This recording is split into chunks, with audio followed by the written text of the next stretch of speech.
आज अपन पढ़ेंगे लिंग सीमित लक्षणों के बारे में, जिन्हें सेक्स लिमिटेड ट्रेट्स कहते हैं। जितने भी लिंग सीमित लक्षण होते हैं, उन सभी लिंग सीमित लक्षणों की जीन है जो ऑटोसोम पर स्थित होती है। और ऑटोसोम का मतलब है कायिक गुणसूत्र। सभी लिंग सीमित लक्षणों की जीन कायिक गुणसूत्रों पर स्थित होती है। यह नर व मादा दोनों में उपस्थित होती है, लेकिन लिंग हार्मोन से प्रभावित होती है। जितने भी लिंग सीमित लक्षण हैं, वो सभी लक्षणों की जीन है जो कायिक गुणसूत्रों पर स्थित होती है।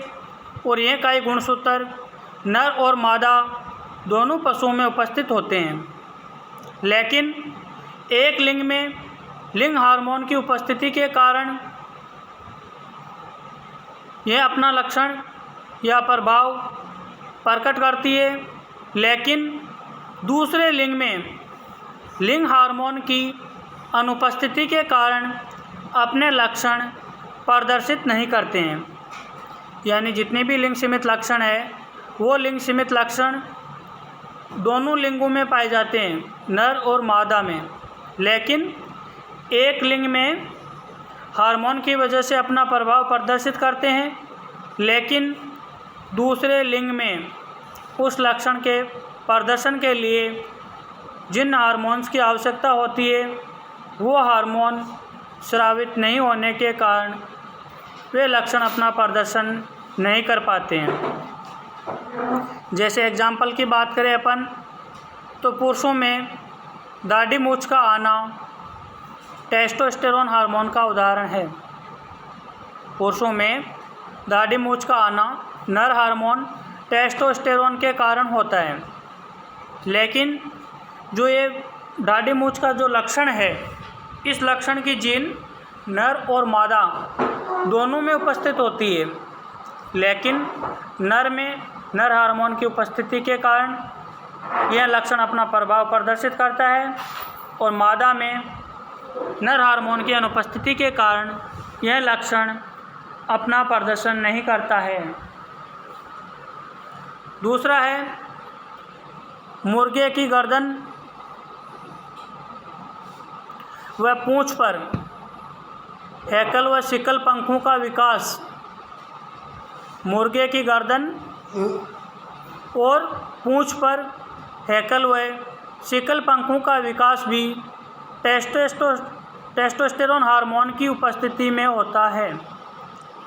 मुर्गी में गर्दन पर हैकल व पूंछ पर सिकल पंख नहीं पाए जाते हैं, क्योंकि मादा में मादा हार्मोन स्रावित होता है, टेस्टोस्टेरोन हार्मोन अनुपस्थित होता है।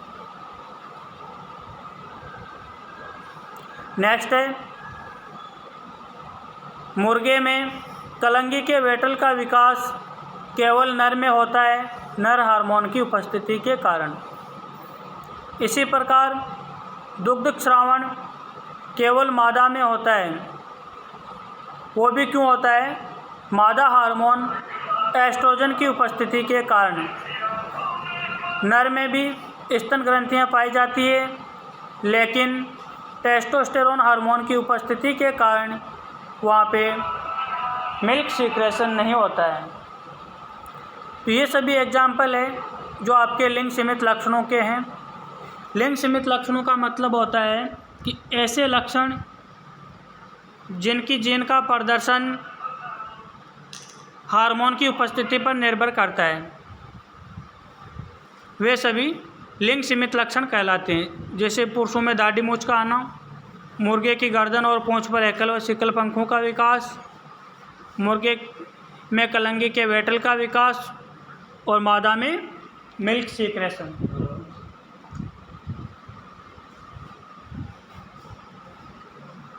अब बात करते हैं अपन लिंग प्रभावित लक्षणों के बारे में, सेक्स इन्फ्लुएंट ट्रेट्स।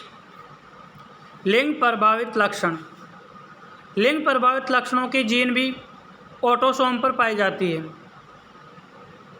और नर व मादा दोनों लिंगों में उपस्थित होते हैं, लेकिन लक्षणों को प्रदर्शित करने की आवृत्ति अलग अलग होती है और वो भी लिंग हार्मोन पर निर्भर करती है। ये लिंग प्रभावित लक्षणों में इनका प्रदर्शन या इनकी वंशागति या इनके प्रदर्शन की आवृत्ति है वो लिंग हार्मोन पर किस प्रकार निर्भर करती है, वो अपन यहाँ पे देखेंगे। इसमें क्या होता है कि यदि दोनों जीन समान शुद्ध है, वो चाहे कैपिटल बी है चाहे स्मॉल बी है और कैपिटल टी है या स्मॉल टी है, यदि दोनों जीन समान शुद्ध है तो नर व मादा दोनों संतति में एक समान लक्षण दिखाएंगे। लेकिन यदि असमान है, एक कैपिटल है और एक स्मॉल है, यानी एक प्रभावी लक्षण और एक अप्रभावी लक्षण दोनों एक साथ उपस्थित है, तो प्रभावी लक्षण नर संतति में प्रभावी वो क्यों होता है? नर हार्मोन के कारण होगा। लेकिन यदि संतति मादा है तो यह मादा में अप्रभावी होगा। क्यों होगा? क्योंकि मादा में नर हार्मोन की अनुपस्थिति है और मादा हार्मोन की उपस्थिति है। तो लिंग प्रभावित लक्षणों के एग्जाम्पल के बारे में बात करें अपन तो वो है कलर ब्लाइंडनेस। पुरुषों में प्रभावी होता है लेकिन स्त्रियों में अप्रभावी होता है। दूसरा है फॉरलॉक। तीसरा है क्लेफ्ट प्लेट।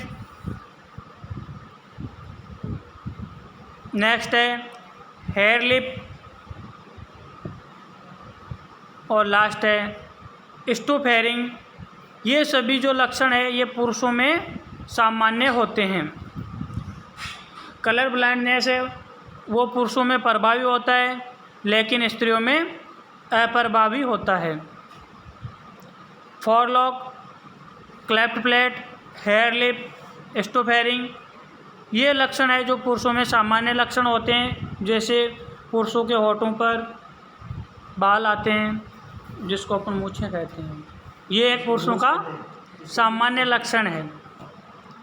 इसी प्रकार क्लेफ्ट प्लेट, ये जो दांत है, दांतों के जो बनावट होती है वो स्त्रियों में अलग होती है, पुरुषों में अलग होती है।